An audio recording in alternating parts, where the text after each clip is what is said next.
This is Wayne from MyTech News, and in today's video, I want to talk about next-gen consoles because as we speak, next-gen consoles are right around the corner. We know the Xbox Series X and both the PS5 are going to be coming out in 2020, and here's some features that I really do hope that Sony and Microsoft actually implement into their next-gen systems.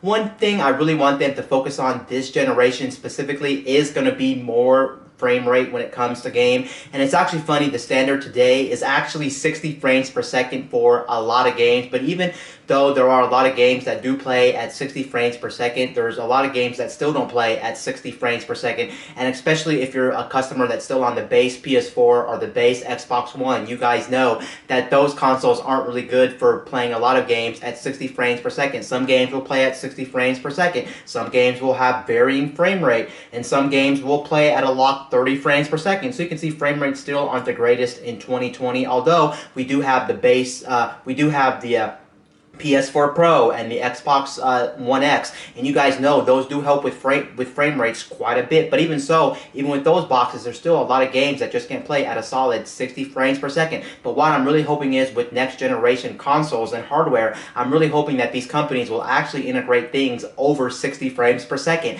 I'm actually really hoping that we will get frame rates like 90 frames per second or 120 frames per second. That's what I'm really hoping with the next generation of consoles. It really does prove this generation alone that the Xbox One and the PS4 really did come out with really bad CPUs. I think it is the Jaguar architecture, and the Jaguar architecture is just not that strong. Even when we look back at 2013, 2013 was really a year that really did show that they probably shouldn't have used those CPUs to begin with, or that architecture in specific, just because if you look back at the original Xbox One, the original Xbox One couldn't even play a lot of games at full 1080p. Some games were playing at 900p, and then there was even some cases where some games were only playing at 720p, and in 2013 that was already pathetic when we already had PCs that were already playing games at 1080p, and that was pretty much inexcusable for console hardware. So you can see that's probably the biggest thing that made a lot of these different games not have the greatest of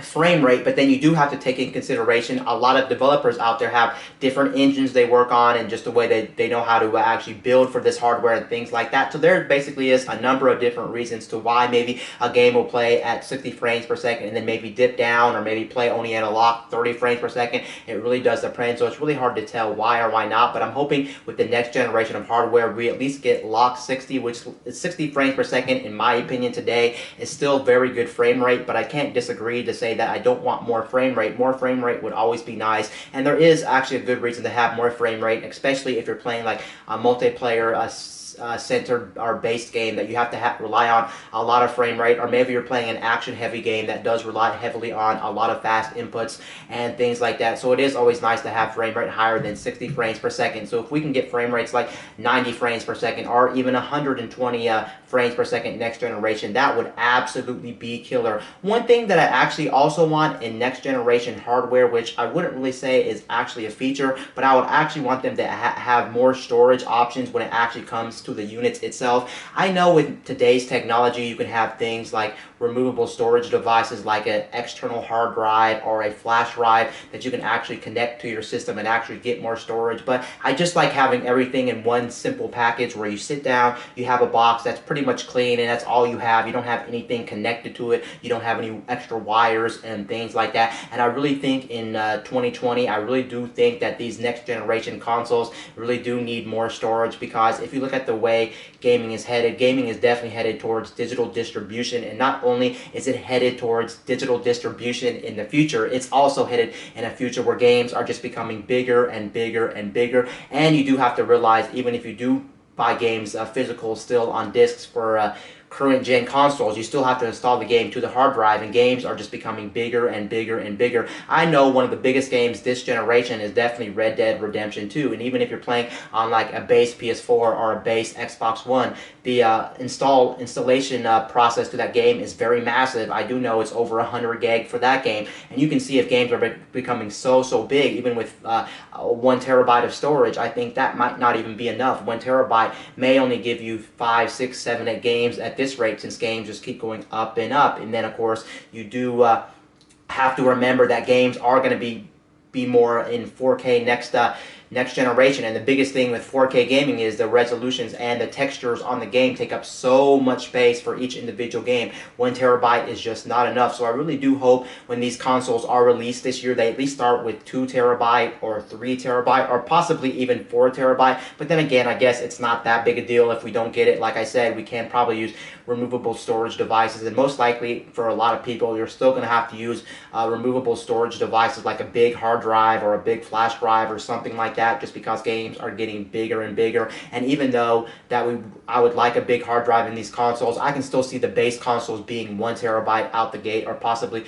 maybe even 2 terabyte, which honestly in 2020 is probably not going to be enough. With games getting bigger and with more people downloading their games, it's just not going to be there. But really, what can you do? Another feature that I really want these companies to actually focus on when it comes to next generation hardware is actually going to be the user interface. I hope the user interfaces just become more better, become more solid, become more faster. But one thing in particular that I really want these companies to actually focus on, which is just me personally, is actually focus on integrated streaming. I know some people out there may not care about integrated streaming when it comes to consoles, when a lot of people who actually stream on the internet, when they stream video games from their current gen console, they most likely use their PC or their laptop or whatever the case may be to actually stream games to the internet. And I will have to say that that is the best way to actually stream games to the internet, whether you're streaming on YouTube, whether you're streaming on Mixer or Twitch or whatever the case may be. That is always going to be the best option, and integrated console streaming is never going to be the best. But I would like them to focus on that a little bit.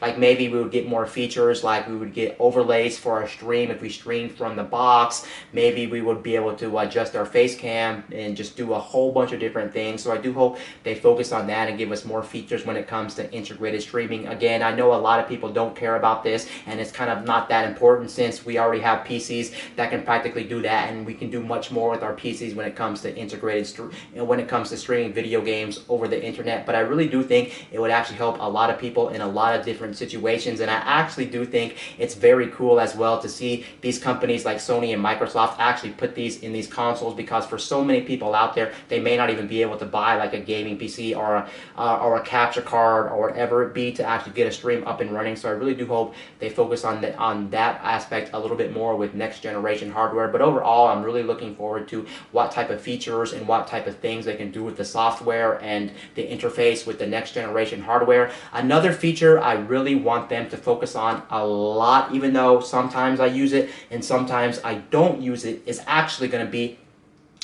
backwards compatibility. I really want them to focus on backwards compatibility. Now, I do know, at least with the PS5, they already confirmed that the PS5 is going to be backwards compatible with the PS4. I think they did say as well, correct me if I'm wrong, that we will be getting a PS3 backwards compatibility and possibly maybe PS2 or PS1 backwards compatibility. But those games, I think, are going to have to be rolled out like on a list, just because it's not the same architecture, and from what I'm hearing, they can't just be played natively, just like on the Xbox One X with Xbox 360 games. You just can't pop in an Xbox 360 game and play it. It does have to do some slight emulation, and they do have to roll out games individually on a list, because like I said, it is running a different architecture than the Xbox One, and since it is, they can't just play games natively right away. They have to patch them, they have to update them, they have to make them runnable on emulation on the Xbox One. So it looks like that's what Microsoft, or that's what Sony's going to have to do if they do PS3, PS2, or even PS1 emulation. But just the fact that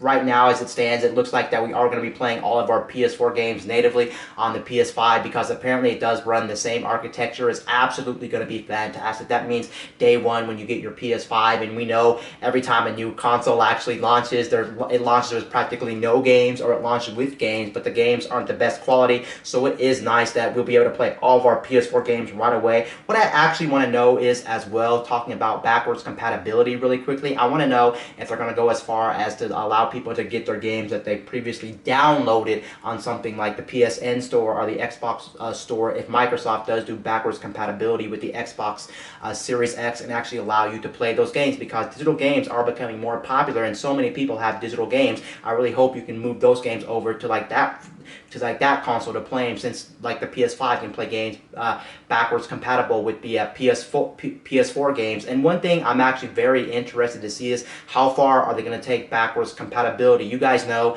with something like the Xbox One X, the Xbox One X can actually play old Xbox 360 games, and in a lot of cases they're actually updated to run on the Xbox One X hardware. So for instance, you may get upscaled games in like 1440p, 4K resolutions, and even better frame rate as well. And those games, a lot of those games look absolutely fantastic. I remember seeing Red Dead Redemption, the first one on the Xbox 360, being played on the Xbox One X, and oh my god, that game absolutely looked fantastic, and it actually looked like a modern day game. And in a lot of cases, a lot of people may not even be able to tell the difference between a game that was from the Xbox 360 upscaled between a normal game that plays on an Xbox One X in 4K. So that's absolutely fantastic, and I really do hope they actually do that with the PS5. They don't just port some of the PS4 games or just port some of the old PS3 games. I actually hope they update them for that hardware, since that hardware is going to be super powerful next generation with the Ryzen technology. I really do hope they implement that, because that would be a dream come true, and that would actually be a reason for me to get invested with playing games on, let's say, the PS5 that are PS4 games. That would absolutely be fantastic. One feature I kind of do want on these next generation consoles is to actually have multiple display ports. Now, I'm not too sure if they're going to actually have this. I haven't actually seen the I/O on the upcoming Xbox Series X, which I think already leaked, so I do apologize for this, but I do kind of want dual displays, maybe like for streaming purposes, if maybe they integrated something with the software where maybe you can run like multiple things at the same time, kind of like Snap on the Xbox One. I don't know how many people use that, or if they still have that feature today, but that was kind of a cool feature. And there's a number of different reasons why they may want to run dual displays, especially like if you had like a really good interface with like maybe good internet browsing, or just, I really don't know, but it would be kind of cool to have something like dual displays. As long as they really implement it right and they really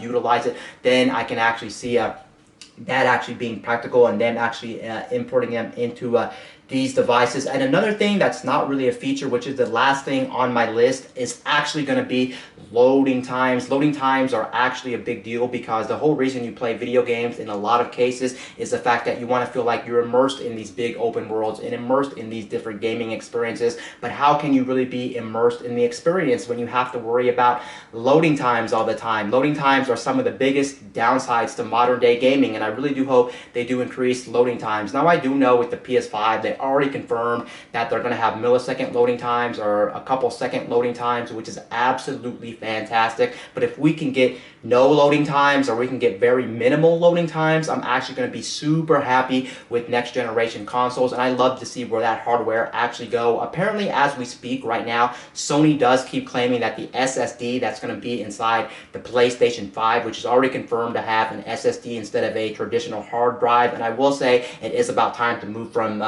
hard drives to solid state drives on the next consoles, just because we've had those for quite some time in PCs and other things. It is time for that. I am actually looking forward to see how the loading times are actually going to fare, and it is crazy that they are supposed to have some of the fastest SSDs on the market, period, even faster than what you can build in a modern day computer, which is absolutely nutty. So I am looking forward to absolutely no loading times, and it would be cool too for a lot of games that would have like pop-in or texture loading that just would not be a thing nowadays with current gen hardware. So I am actually quite excited about that. And that pretty much wraps up my list for things that I want, or things that I am excited for when it comes to next gen gaming. Anyway, guys, this is Wayne from My Tech News, signing out.